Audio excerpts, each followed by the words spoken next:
What's good, everybody? Today I'm going to be showing you my latest and greatest destructive creation called Ultra Drumgloss. And what this is a physical modeling type percussion maker. So if you watch my review on fractal bits, you know that it's like super digital sounds that kind of sound something like this. And then with this, it sounds like this.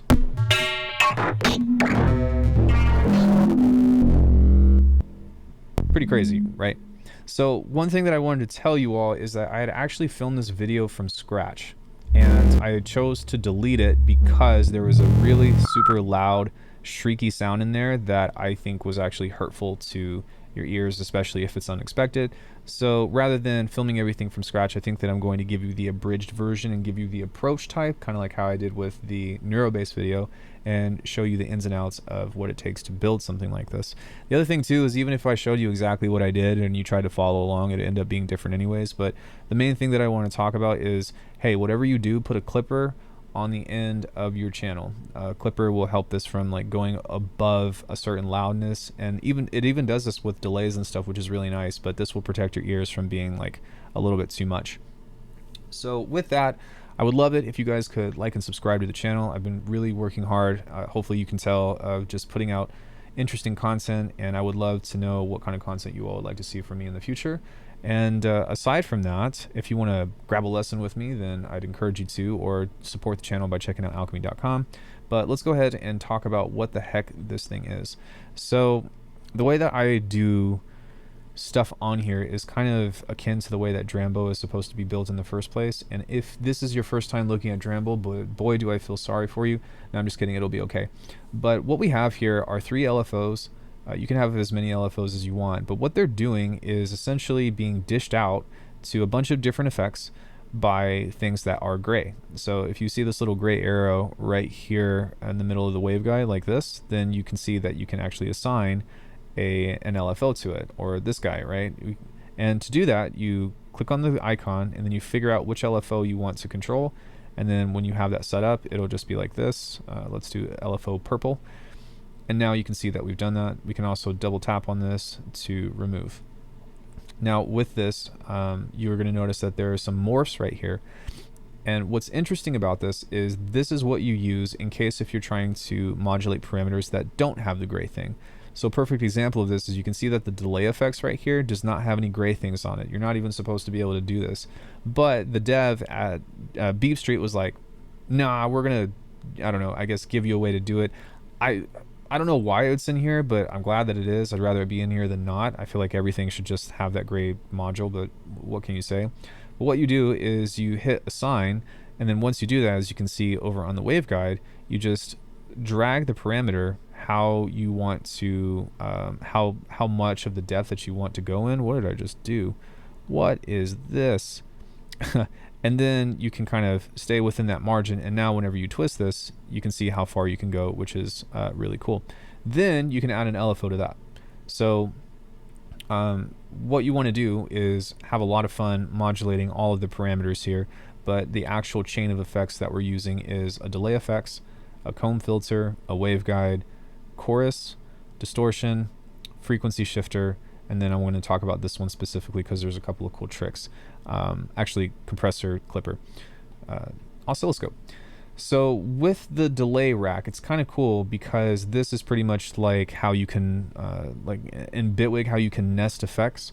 The delay rack itself, along with some other things, has the ability to do that, which is super cool because that means that you can create a custom kind of delay. So it could be like a delay slash reverb or a delay slash modal resonator in this case. Now, what is really cool about the modal resonator is that you can actually set a morph on the different resonator modes. And what that means is that whenever this switches to these different things, like we've got stuff that's like membranes, which is kind of like a snare, metal, a tabla, 2 different kinds of tablas, a dombek, tom, kettle, vibraphone, all harmonics, even harmonics, and snare modes. So while the morph is controlling these guys, we've got an LFO on that, and it's constantly changing the different resonator type. Isn't that sick? I don't know, I think it's sick. You can also use a convolution if you want to, but the convolution has like such little control that I almost feel like it's not worth it. But that's a whole story for another time. So with that, what we're doing here is we're modulating what we can, which is the pitch and the position. And then on this guy, we're basically changing the decay, or sorry, leaving the decay as is, changing the bass and leaving the material. And so what we're getting out of this is just a lot of really cool.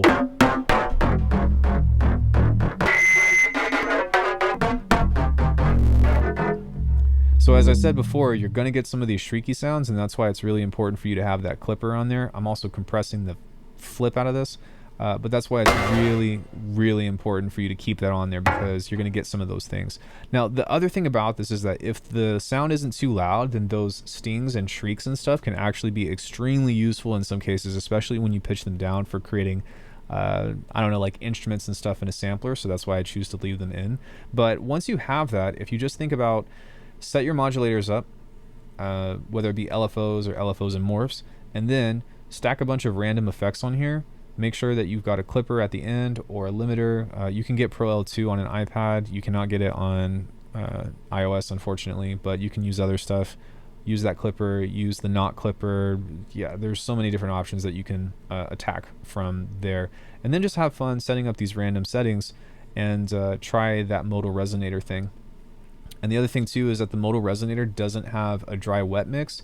So what you might want to consider is doing an effect layer instead. And we can use the delay rack, of course, but we can also go like this and go into layers mixer. So layers mixer, the curse of the left-handed people.